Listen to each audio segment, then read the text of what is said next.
Hello everybody and welcome. We're so excited to be here with you today. My name is Matt and I'm the Client Success Manager here at White House Custom Color, and we are sitting with the wonderful Kristi Abbott. We're thrilled to have you here today. Thank you. But before we get into our conversation, just a couple reminders. If you have not subscribed to the Whcc YouTube channel, make sure and do that. We're going to be doing all kinds of fun stuff leading up into the holidays, plus everything that's on there already, so make sure and hit that subscribe button so you get notified where we're going to go live and special events that are coming up. Also, we're on Instagram at WHCC Pro, so make sure and follow along on there. And for all the product details, anything you want to know about the lab and what we're doing here, make sure and check out WHCC.com. So, thank you for being here. You are very welcome. I have been looking forward to this. So, like I said, Kristi Abbott. Yes. And I'm honored to have you sitting here today. We've been working together now for probably 4 years. Oh, I think even 5 years maybe. Okay. Yeah. It's been awesome. So I would like you to tell people in your words, like who you are. We're gonna talk about all kinds of stuff, but let's just hear about you and your business background, your art background, and how you've really combined those two together. Yeah. So I'm originally from Sydney, Australia, so that's the funny accent people will probably notice along the way. You know, when I was 5, Matt, I wanted to be an artist. You know, that was the dream. Yeah. And I think, you know, when you're growing up, my parents were incredibly supportive, but there's this, you know, how do you do that? And you hear the term struggling artist all the time. Right. And my business, you know, my parents were entrepreneurs. Okay. So I didn't know that. Yeah, so they own their own business. My dad started in 1980 and my mum joined in 86. Okay. And then, you know, so I saw this couple growing this business and working hard, but then also enjoying, you know, a great lifestyle. And so I was very influenced by that. So I'm like, I want to travel. I want to have fancy clothes and a lovely life. So I'm like, maybe an artist isn't for me. But then, you know, so I really went this interesting route of going into design school, you know, getting a degree there, learning a lot of graphic skills. Yeah. And then I ran off to Europe for a few years. I was going to go get a job there and ended up in hospitality, and then came home broke. And my parents were like, all right, you're joining the family business. So I joined the family business thinking for 3 months and ended up there for a decade. Wow. But what was fantastic is that I learned how a small business worked. Okay. And I was across all of the aspects of that business, from operations to marketing to cash flow. And I really learned what was involved. And but after 10 years, the artist in me was dying to get out. And I quit my job. I'm like, Mom and Dad, I've had enough. I'm out. I'm out of here. I'm running off to America. You know? And so I did. I ended up in the States, and because it was much more affordable to live here than Sydney. Sydney's incredibly expensive. Mm-hmm. And what I found too is that Minnesota is incredibly supportive of the arts. And but I think coming from business, I knew a lot about business, knew not a lot about art business. Right. And so those first 2 years was really spent understanding the market, finding great suppliers to work with, developing my style and my technique, and then really putting together a solid body of work that represented who I was. And I think that was really the foundation that was important in building. And then, you know, in 2015, things really started to take off, and that's where my business side and my business skills really helped, I think, make my business successful. Yeah, absolutely. That's so interesting to hear your background and really how you started in business first. Oh, for sure. So business first, art second. And that's what I often say to people. I said I'm a businesswoman first, and an artist by passion. And that's I think that's at my soul. And then the training is in business. Yeah. And we see that a lot in photography, or in photographers, studio photographers, portrait photographers. If business comes first, that's where the success lies. And you're not getting into this, like you said, the struggling artist mode. Yeah. Well, I mean, the reality is, I mean, there are thousands of amazing artists in the world, and some of them just never even get discovered. Right. And what allows them to be discovered, and I think a lot of it is their network. That certainly helps, but it's their ability to get out, to talk to people, to understand what's happening in the world, and how to get involved in that and really tell your story. Right. So as long as we're talking about business, kind of to start with here, so around the room we have wonderful pieces of your art, many of which have very famous people as a subject matter. From a business perspective, do you ever run into licensing issues or permissions or things like that with any of your art? Yeah, I mean, obviously, it is a sticky subject, and some people, we're very protective of our work and our copyright and our imagery. I try to be absolutely respectful of that. And it was something I tread into very lightly because I never wanted to get into hot water. Right. In business, we were actually, we went through a litigation case, and it was one of the most terrible things I ever experienced. And so I was just like, I never want to do that again. Right. Yeah. So I approached an attorney and really showed them my work and what I was doing with my work. And what I guess is different about my work is I'm not taking a direct photograph. I'm not taking just one image. I'm actually creating a very artistic interpretation of a person or a place or a theme, and that is actually lending a whole new life form to it. Right. And so in the eyes of licensing, as an artist, I am actually bringing, a whole lot of artistic degree. Right. So that I still will send letters to all of my, the people that I'm creating pieces of and be like, hey, this is what I'm doing. I hope you enjoy it. I'm a fan. I mean, and that's, I think that's at the heart of everything I make, is that it's either a desire for me to create, I'm in Atlantis. Right. I am a huge Alanis fan. So and you were just at a couple concerts. I've gone and seen her in Austin. I've seen her in Minneapolis. I would follow her all over I wanted to go see her in Australia with my big sister because we were fans together. But it's really creating I want to tell a story about them and their life, because they're icons and they're major artistic influences to so many people. Yes. So to bring them to life in my way, I think that's something I really try to do with a lot to respect and also with a lot of artistic ingenuity. Right. I love how you said that you bring them to life in your way. Yeah. That's really cool. Yeah. So for those of you that are just joining us, we are sitting here with the wonderful Kristi Abbott. And just a reminder, if you haven't subscribed to the WHCC YouTube, make sure and do that. Follow along on Instagram at WHCC Pro. And any answers to questions that you have about products, you can find at WHCC.com. You're going to definitely want to make sure and subscribe to the YouTube channel, because we're going to be doing lives for the next 4 weeks in a row. And next week, we're actually going to be focused on mini sessions and product packages that go with that. So make sure and hit that subscribe button. So let's dig into the artistic side of this, okay? I have lots of questions for you. Oh, please. So we're going to start off with some of the steps in the process. Okay. So huge question to begin with. How do you start? Whew. Yeah. Okay, so 70, and I often say to people, 70% of the work is actually in the concept development.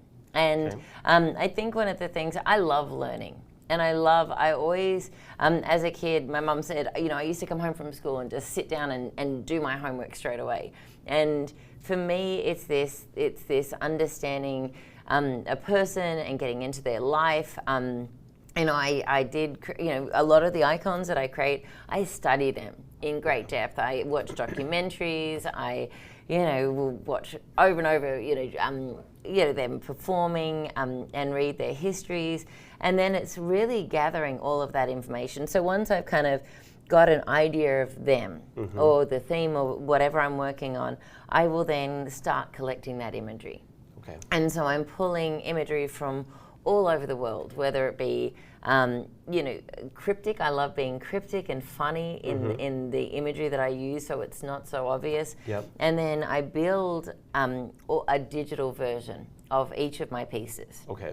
And that is where my design skills came into play. So I do this in Photoshop where I'm masking off areas and building sometimes a 300 layered digital file. Wow. And that will include all of this hidden imagery.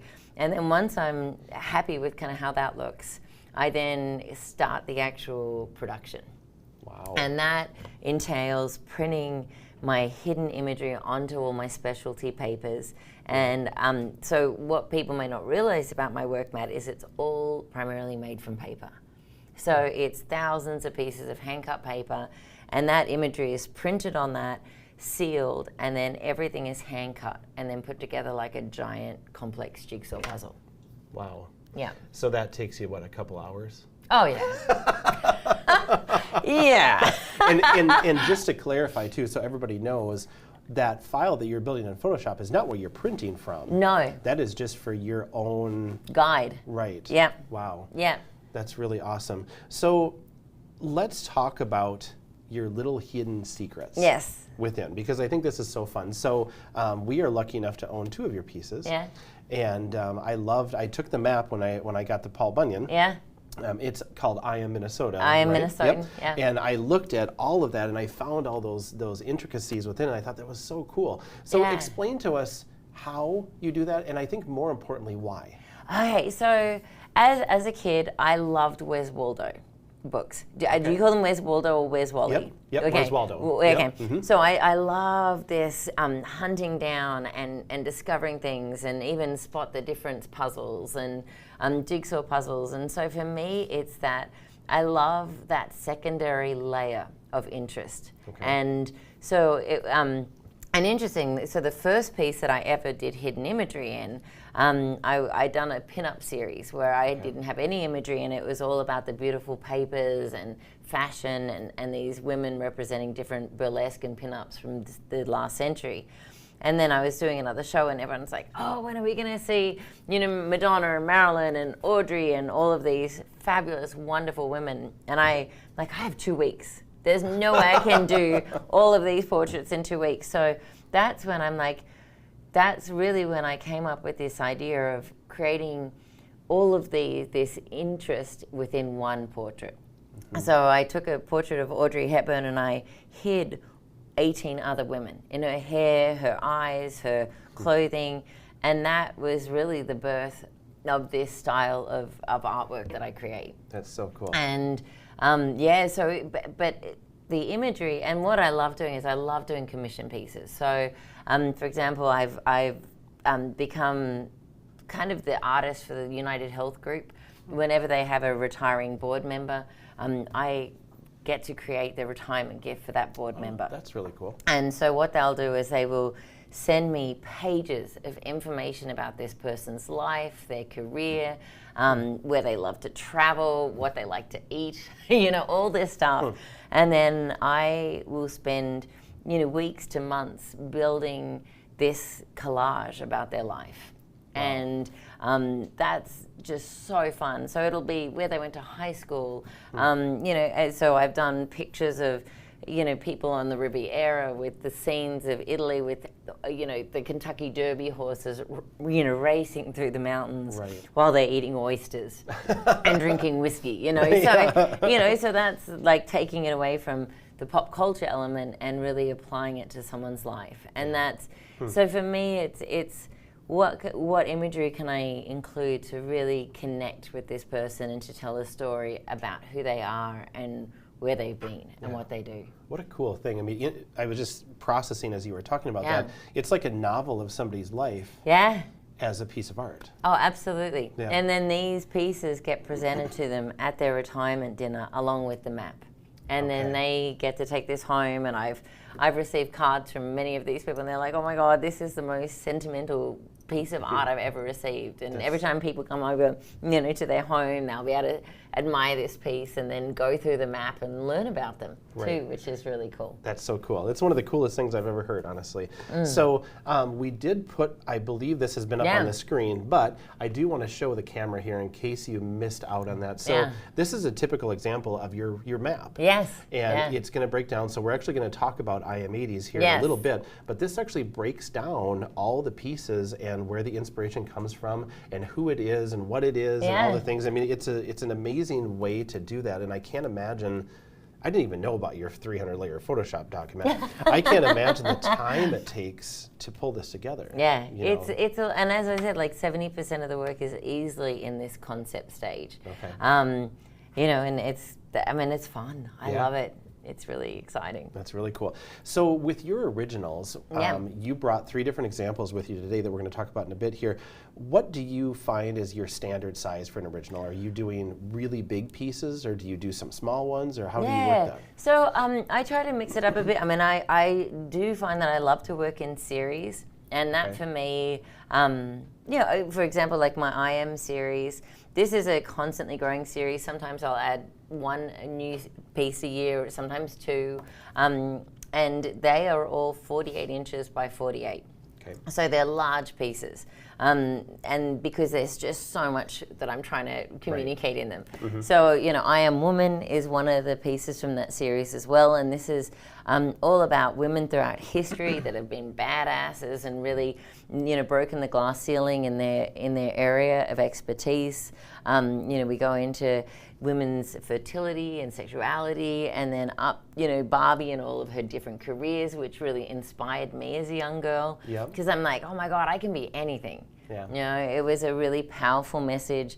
And then up to really, some strong messaging about our fight for equality. And then obviously we have Rosie the Riveter, and then actually hidden in her eyes are my 2 sisters and their daughters. So it's kind of like this full evolution of women and who we are. And then the Icon series, I typically in that series work 18 by 24. I find it's a really nice portrait size. And they can kind of zoom in on their face and some of that cool stuff. But then I do in my animal series, I kind of worked in a grid form of feet. But I don't know, it really varies. Yeah, for sure. But I tend to work, because all my work is created on wood panel.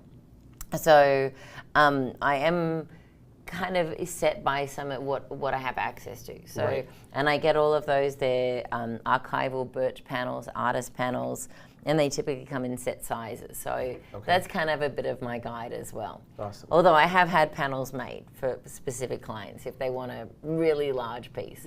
Now, I know the answer to this, but I'm guessing that people following along don't. Do you keep all these wonderful originals, or do you actually sell them?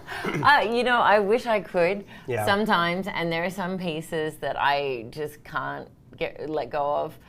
But no, for me, it's like giving away, a piece of me, but making room for more.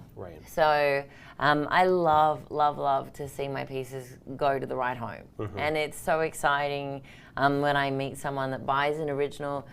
We normally become friends. Actually, because I'll normally go and I'll install the piece in their home. And, I tell them all about it, and it becomes a, story, and it gets passed on. So I easily, at least 80% of my originals get sold and go out into the world.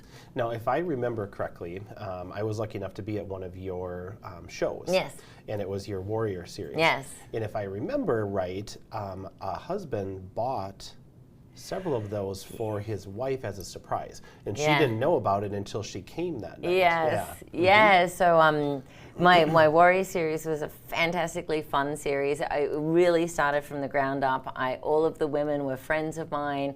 We did a photo shoot in my studio. We did hair, makeup, costuming, and then what was amazing about the opening exhibition is we hosted it at the Gamut Gallery, which is a fantastic local gallery in Minneapolis. And then all of the women that were models came to the opening night in their full costuming. And so the woman that, Cheryl, that owns the collection, she came and she was just, it connected with her. You know, there's these fantastic, beautiful women from all over the world. And so she brought her husband back to see the series, and he didn't quite get it as much because he's like, all right, you know, they're nice looking women. But anyway, he did. He actually contacted the gallery not long before the show closed and said, are they available still? And he purchased them all. And because they felt terrible separating them. They felt the series had to go together. Yeah, How and cool is that? so I've now actually been out to their home, I think twice or three times, to hang the series in their home as they've renovated and mixed it up, and now they're in their great room and they look amazing. That's awesome. Yeah. Such a cool story. Yeah. So let's talk about the originals. Yeah. And then also something that you brought with you today that I didn't even know existed, Yes. which is really a cool hybrid. Yeah. We have 2 originals over here. Yep. So actually 3, because this and one. 3. Yeah. Yep, exactly. Yep. So we have Alanis. We Yes. have IM 80s. Yes. And then tell us about your hybrid. Like, what is the thought process behind that, and who is that for in your market? Okay, so this goes back to, I guess, business. Yep. You know, and understanding, you know, my price points and my clients, and what I, you know, obviously prints are fantastic and reproductions are great, but what really I think people enjoy about my work is the texture. And that, you know, and the paper does that with I use glitter papers, metallic papers, and this here, the I Am Woman, is a hybrid of a reproduction and an original. Okay. So the original of this piece sold, but I had a lot of people that were interested in a reproduction of it, and a large one, but they wanted to capture some of the, I guess, texture of an original piece. Yep. So this here is an embellished canvas, and what I do is I have it's an archival canvas print that I then go in and embellish with papers that I used in the original artwork. So you'll notice her wristbands have been recreated, a lot of foil detailing on her breastplate, her lasso has been, you know, glittered. And then what's really fun with this particular piece is a lot of the clients that buy this are badass women. And so I actually hide images of them in the piece. Oh, cool. So they can actually get a customized version of it. This one I actually did very recently after Roe versus Wade was overturned. So I've actually added that little blue element in her breast piece there as a unique element. Yep. So I try to keep each of these embellished canvases as a one-off too, because no two are ever the same. Awesome. And just so everybody knows too, so that is a 40 by 40 gallery wrap that we produced here for Kristi, and then she did all the embellishing over the top of it, which is super cool. And before we started the live today, you were saying that that's something, you know, from a client perspective, it was a good price point. Oh, absolutely. So the original piece of this was $12,000, and then this is $2,000. Okay. So it's a really nice kind of, you know, and then, you know, the print by itself is you know, $1,200. Okay. So it's, you know, it gives them that really nice sense of owning an original without having to shell out quite as much of an investment. Yeah, that's awesome. It's so cool. Now I want one.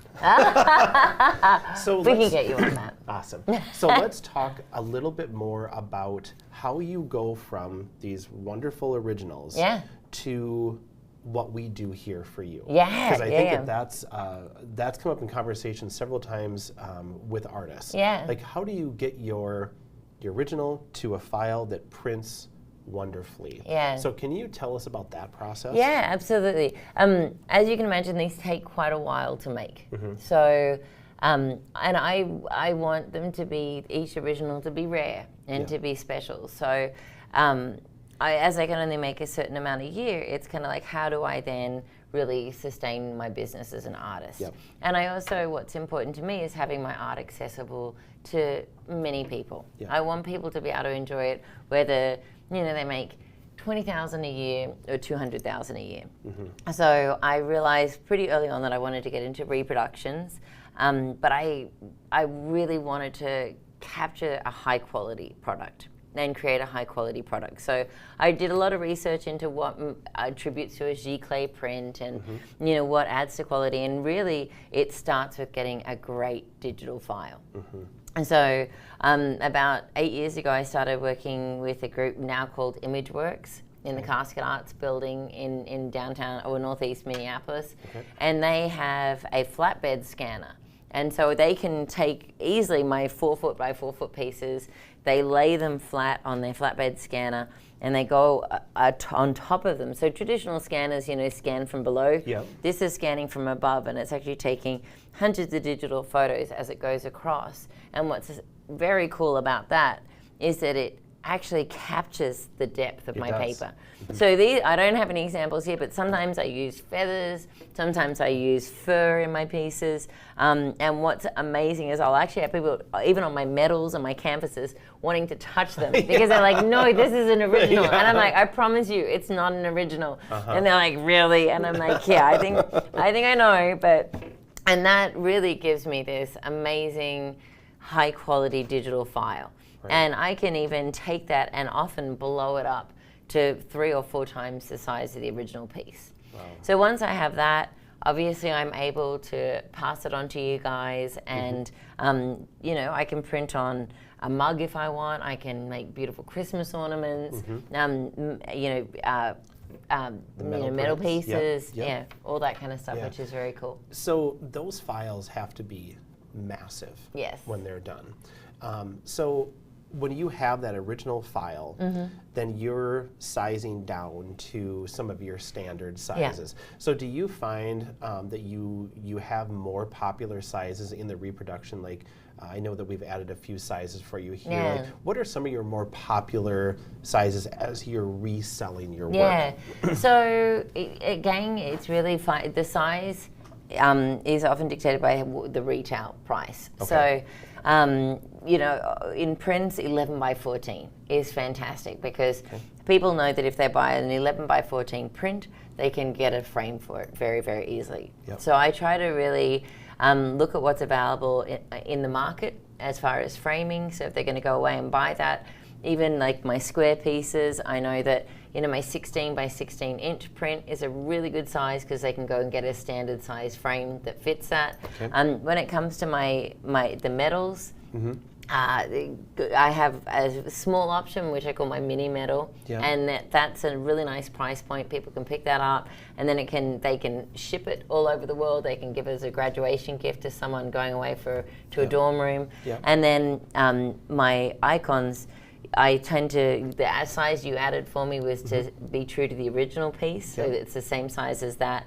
And then occasionally I'll get it, just a big fan of that person that's just like, I want to blow that thing up. So you guys work with me to really go larger on that too, and they look amazing. That's awesome. So we do have a couple of your medals here that you brought with today. So I'm going to let you hold on to that one. Okay, and then I'm going to bring Jerry up here. Okay, so just to back up a little bit, so Kristi was the 2018 featured artist for the Minnesota State Fair. And in 2019, you had a booth there. I did. Which you prepared for months. Months and months. And we did all of your metal prints, photo prints, all those things. And I'm going to tell you, excuse me, you have so many fans here at the lab. Thank you. When we were doing your order, people were like, oh, these are so cool. We just love seeing the detail and everything. And I'm not sure if the camera can capture this. I know the reflection is probably going to be a little bit hard because this is a full gloss one. But it does look like you can almost like feel and touch all these things. I mean, the reproduction is just incredible. And like I was saying, this is a full high gloss white base metal. And you prefer the float mount on the back. It travels really, really nicely. So that is going to be the float mount on the back. It's very modern looking too, because you get that shadow and people love it. Yeah, for sure. And then you're holding onto one from your animal series, and that is going to be a semi-gloss of this wonderful turtle. And that is 14 by 14? 12 this is 12 by 12. 12 by 12, okay. Yeah. I should have known that. Yeah, you're good, Matt. So these are two of the examples of some of Kristi's favorite things that she does in addition to photo printing. Yeah. And like you were saying, your mugs and all the things. I mean, I've got some, were they pint glasses that you gave us? Yes, from IM Minnesota. So we're honored to be able to work with you on those things. It's so fun to see everything come off of the printers.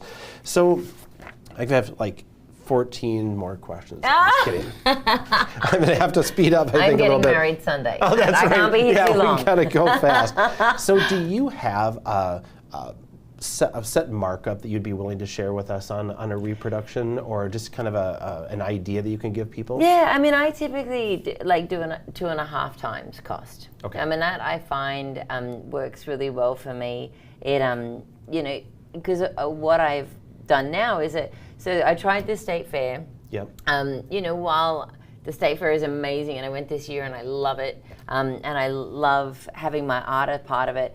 Going back to business, I think what's important to establish as a business owner, whether you're in art, photography, cookies, is understanding your audience and and what they're doing in a particular area. Like I do a lot. I don't know if you're going to get to this in a minute, but art fairs, and so that's where I tend to find is my audience, and so. Where am I going with this? That the state fair was fantastic, but it wasn't quite my jam. Right. But what I ended up doing was I ended up producing a lot of fantastic merch, and pint glasses and tote bags, and that allowed me to go out, and I now have a large retailer pool. So I sell to Rose and Loon. They're a fantastic store in Rosedale Mall, and I have a few other retailers I work with, and I think. What I want to do is keep my pricing. This is where I was going with this, Matt. I've come back around. Full circle. Is that I want to have enough of a margin that I can sell at wholesale and maintain that same price with that retailer as they would pay if they bought from me. Got it. So that's been really important, because now people, all they need to do is they go into a retail and they can jump on your website or Etsy, and they can say, hey, they're selling it $10 cheaper. Right. And then you're stealing it away from the retailer. So I found that maintaining those relationships is super important. So keeping your price points the same across the board is a good way to go. Yeah, so just staying completely consistent across all platforms. Yeah. So since you brought up your website, do you do a lot of sales through your website, or is that more of a billboard of this is what I can do, and this is my activities I'm engaging in? Years ago, I used to use Squarespace, which was fantastic. But what happened is that I've got a lot of diversity in the product offering that I go into, and so there wasn't a robustness with that website that I needed. I then switched across to Art Storefronts, which is a great platform specifically built for artists.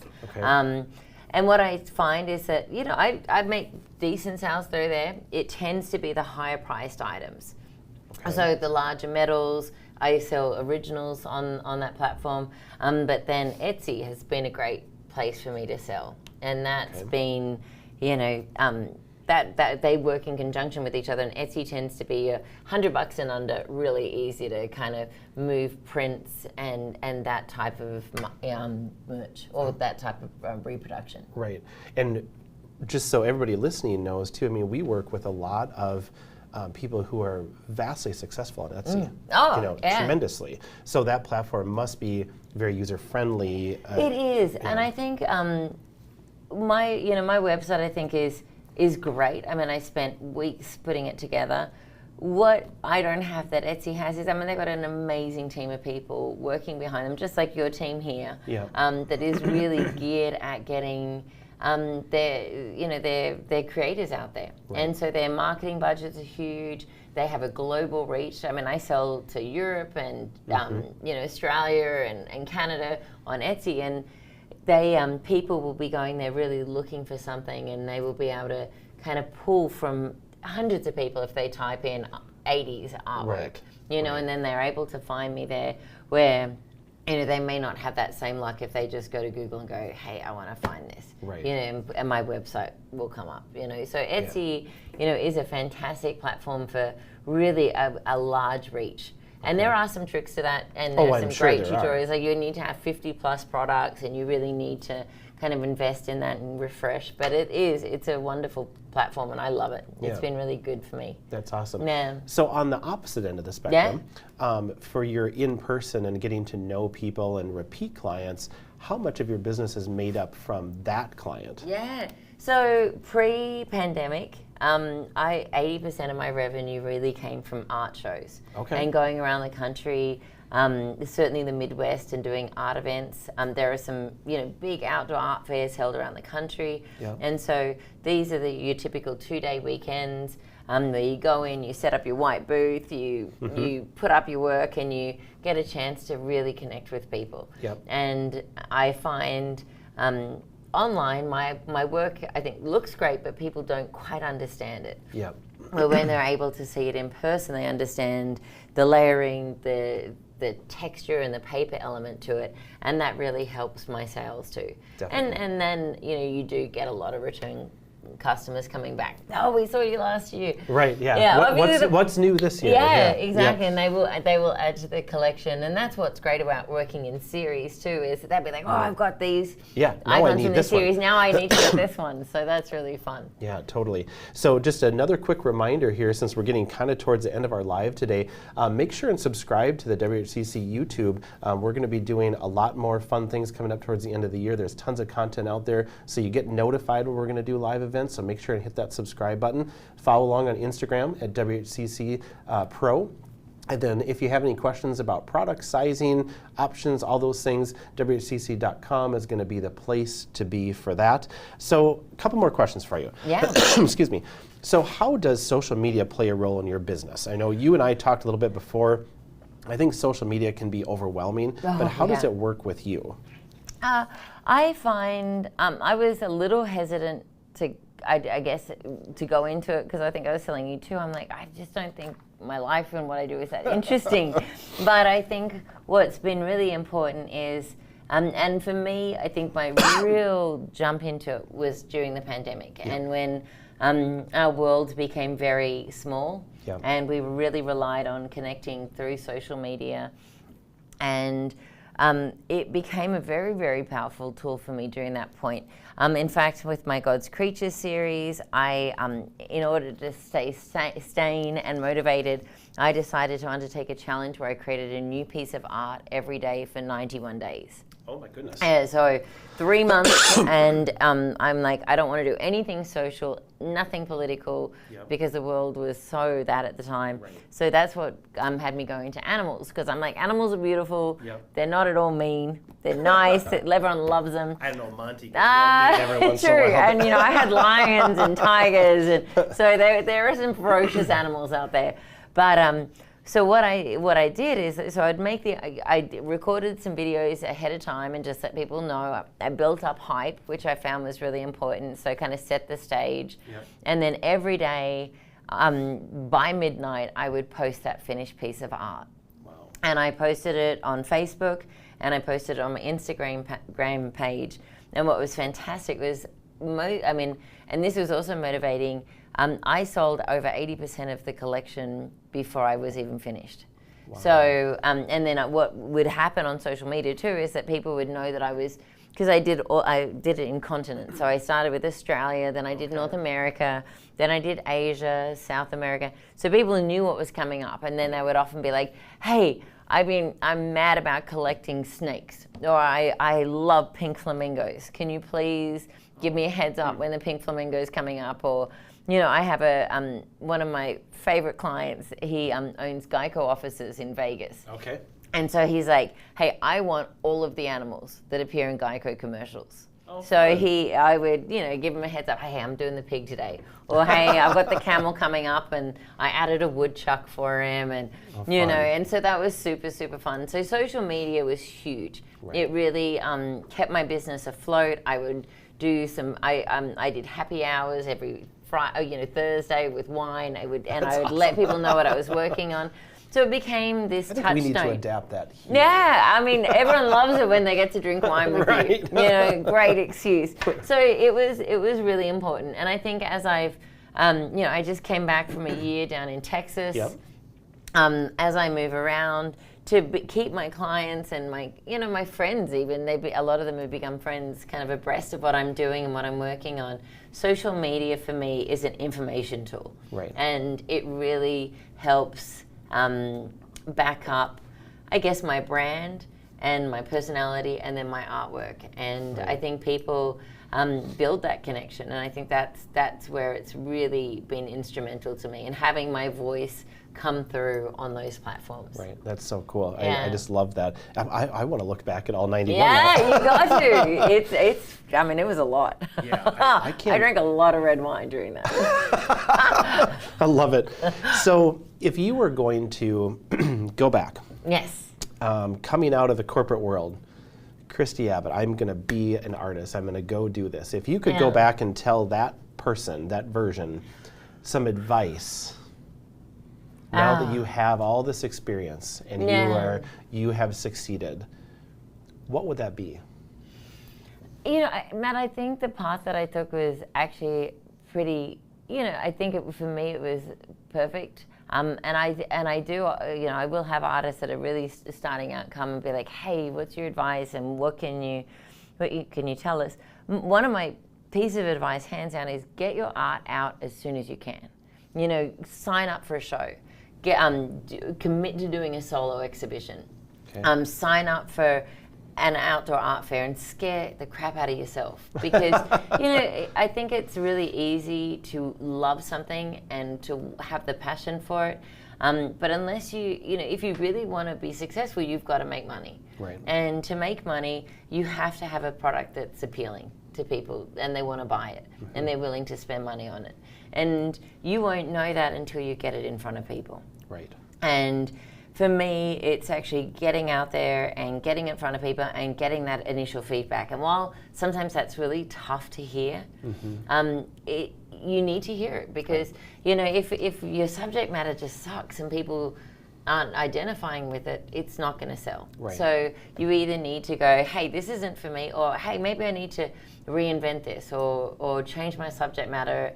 And incorporate or go into something else that I'm passionate about that I can put out there, and keep trying and keep testing the waters, and keep listening to what people are saying. Yeah. So basically, to put that all in a nutshell, take a risk. Yes. Go do it. Yeah. Yeah. And be okay with hearing what the feedback is. Yeah. Yeah. And learning from that. You have to have a pretty thick skin. Yeah. I'm sure. But that's okay. Yeah, absolutely. Yeah. And everybody has a different interpretation. Yeah, and one person can love it, and the next person not so much. Yeah. And it's understanding that too. Yeah. And I think that's what's important, is just like I said, the state fair was not necessarily, I don't think I will go back as a vendor, because it just wasn't financially a great decision for me. But I know that going to a higher end fine art show is my jam, right. And so it's understanding too, where is your market? Yeah. And where then, don't get disheartened if you go to an art fair and you don't sell anything. You just actually have to go, hey, maybe this just wasn't my target audience. Yep. Maybe I need to, try again until you literally, just don't have the power to do it anymore. And even then, keep trying. Keep trying. So I'm sure that people following along are very interested to find out more about you. So where can people find you online? You have your website, you have your Instagram, what are those places? Yeah, I mean, I think probably a great way to get a sense of me and my art is Instagram. So that's Kristi Artist 1. Okay. All these were set up before I really had a strong brand going on. I was just like, Instagram, is that really going to take off? Yeah, whatever. What is this thing again? Yeah, so Kristi Artist 1, okay. And Kristi. And that, I'm populating that with process videos, upcoming pieces of art. I also release a monthly newsletter that kind of lets people know where they can find me, what I'm working on. Cool. I often do private workshops where I can go in with a group of 10 people and I do a really fun 2-hour let's make a collage together workshop, so I can do that. So then to sign up for that, they just go to my website, kristiabbott.com. Okay. And they can do that. And then there's also galleries of my work there and examples of some of my commission pieces. And then, of course, Facebook. Yes. They're my that's my go-to. Awesome. Yeah. So are you going to be at shows for the rest of this year, or are you kind of done? Because I know you've got a few things going on right now. I do. So I just moved back from Texas in May. I'm renovating a house, or uplifting a house, we should say. Mm-hmm. I get married on Sunday, and then I'm heading off on a honeymoon. So I don't have any more big outdoor art fairs. Okay. However, I'm going to be doing a few Christmas markets over the winter, coming into the winter. And then I'm hoping I normally hibernate in winter. So winter I'm going to... As most of us in Minnesota do. I mean, you kind of have to, don't you? Right. So I'm going to be hibernating, and then normally, I really kick off the, March, April with a solo exhibition. So. Got it. Well, that's awesome. Well, it has been wonderful chatting with you. It's everything that I knew it was going to be. And I'm sure for anybody that is watching this live or watching the rewind, if you have questions for Kristi, make sure and put them in the comments. I know where to find her, so we can get questions answered. This has been tremendously inspirational, informational, knowing how you go through your process. I've learned a lot today, and I think that I know you fairly well. Yeah. So thank you for doing this. You're welcome. We really appreciate you and your friendship and business, and we love being a piece of your puzzle. Yeah, and how you, it's important. Yeah, you're a very important part of that piece. Awesome. So thank you everybody for joining us. Make sure and hit that subscribe button. Check us out on Instagram at WHCC Pro, and then also WHCC.com to find all your product details and information. And like I said, if you have questions, make sure and put them in the comments. We'll get them answered for you. Until next time, we enjoyed having you, and we will see you back here in 1 week. Thanks so much.